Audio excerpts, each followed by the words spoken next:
you're going to get an astrophysicist explanation of the literal three-body problem without reference to anything that's shown up on streaming services. And that means he's not going to ruin the show for you. I don't know anything about the show, but I do know enough to describe the three-body problem to you coming up.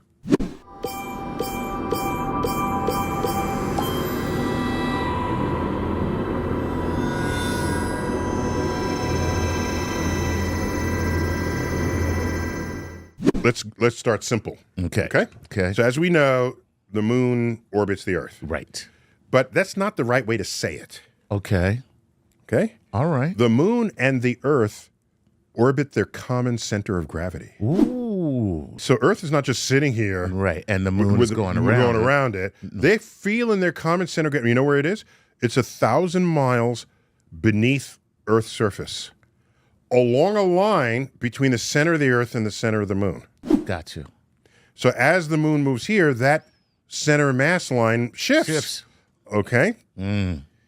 So that means Earth is kind of jiggling like this as the moon goes around. Gotcha. That's their center of mass. All right. This is the two-body problem. It is perfectly solved using equations of gravity and mechanics. Makes sense. Perfectly solved. Yeah. Isaac Newton solved it. Okay. My boy. That's your man. So that worked. Then Isaac applied the equations to the Earth-Moon system going around the sun. Okay. That worked too. So in that system, let's ignore the moon for the moment. It's Earth going around the sun, another two-body system. All right. But then he worried. He said, every time Earth comes around the back stretch and Jupiter's out there, right? Jupiter but tug on it a little bit. That's a lot of gravity. A little bit, tug on it as we come around back the other side. What's up, Earth? All right. And then it comes around again, tugs on it again. What's up, Earth? Right.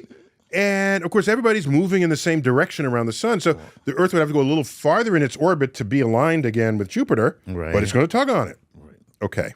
He looked at all these little tugs, and he says, I'm worried that the solar system will go unstable. Right. Because if it keeps tugging on it, it keeps pulling it away. And the previously stable orbit would just decay into chaos. Okay. He was worried about this. Okay. You know what he said? But I know my stuff works, and it looks stable to me. Right. So clearly it is stable, even though it looks like maybe it wouldn't be stable. You know what he says? He said, every now and then God fixes things. Well, there you go. That's the answer. Even Isaac Newton. Wow, look at that. Yeah. When in doubt. Just let God figure it out. Right. I can't figure it out. God did it. Clearly, we're all still here, and we haven't been yanked out of orbit by Jupiter. Right. But Jupiter is pulling on us. So it's a God correction. God correction. Okay. This is the first hint that a third body is messing with you. Right. Okay? In some way that maybe is harder to understand. Fast forward 113 years. All right. We get to Laplace. He studied this problem. Right. Okay? And he developed, I don't think he invented, but he developed a new branch of calculus called perturbation theory. Aha. Okay? Unknown to Newton, even though Newton invented calculus. Right. He invented calculus. Right. All right? So he could have done it. He could have said, in order to solve this problem, let me invent more calculus. More calculus. I just need more calculus. He didn't do it. Didn't do it. So Laplace develops perturbation theory, and it comes down to we have two bodies, the sun and the Earth in this case, and the third one, the tug is small, but it's repeating.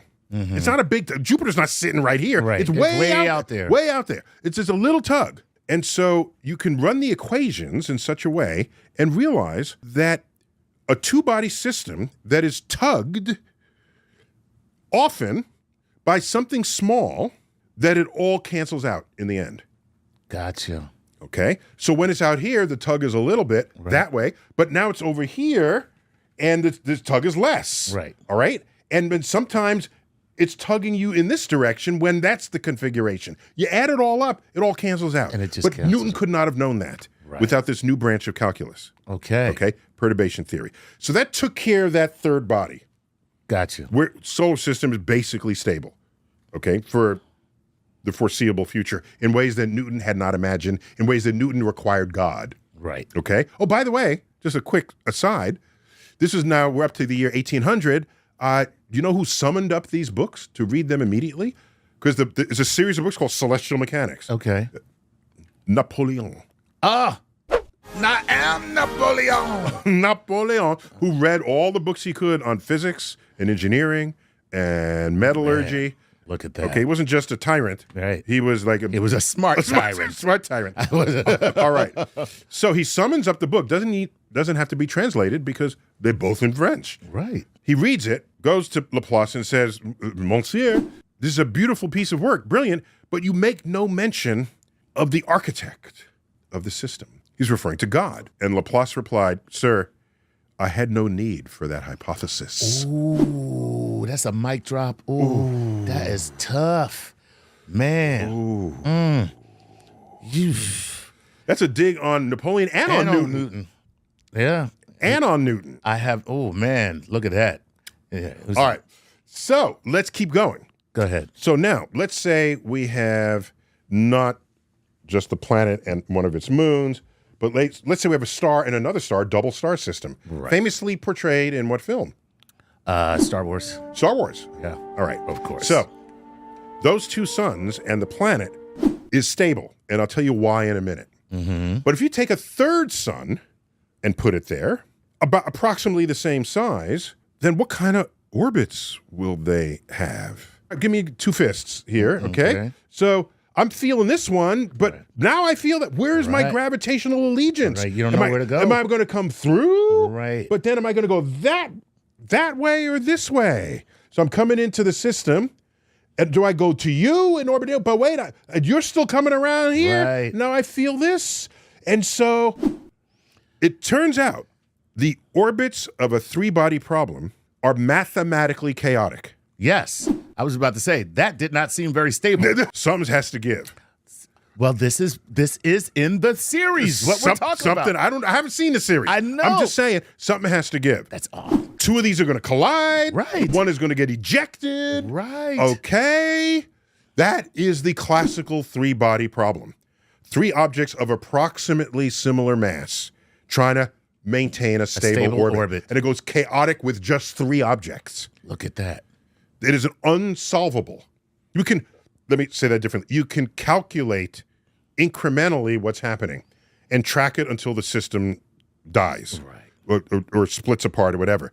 But you cannot analytically predict the future of the three-body system, because what chaos will do for you in your mathematical model is if you change the initial conditions by a little bit,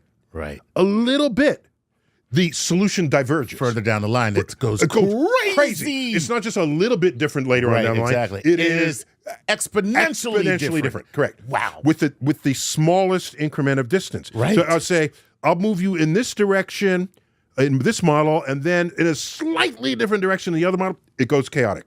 That's what we mean by chaos. Right. Okay. Okay. It's mathematically defined. Okay. So now there's something called the restricted three-body problem.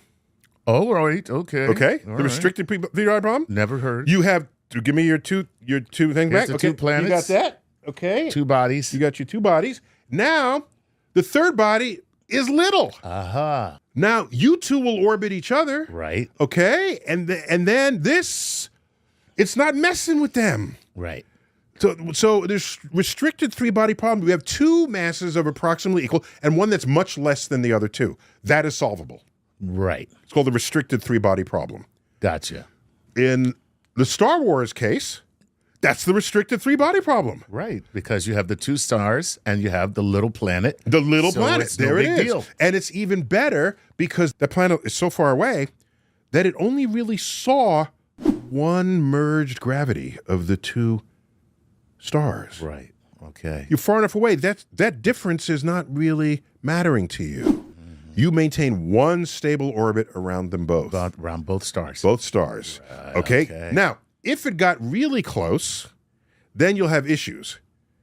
Because then, it does again, gravitational allegiance matters. The stars are not going to care, but you will, because you'll get eaten. You don't know where to go. You don't know where to go. I'm in love with two stars, and I don't know what to do. Which way do I turn? So anyhow, so So the three-body problem, the takeaway here is it's unsolvable. Yes. Not just because we don't know how to do it yet, because it's mathematically unsolvable. Built into the system. The system is chaotic. Yeah. Okay? Unless you make certain assumptions about the system that you would then invoke so that you can solve it. And so one of them is a small object around bigger ones. Another one, oh, by the way, in this solution with Jupiter out there, slightly tugging. Right. Yes. It turns out over a very long time scale, this is chaotic, but much longer time scale than Newton ever imagined. Okay. Okay? Because, yes, we are small compared to the sun, but Jupiter isn't, all right? And we're trying to orbit between them. Right. Right? So that's all. It's not deeper than that. It's not there. Yeah. Right? I could have said the four-body problem, but this problem begins at the three-body problem. Right.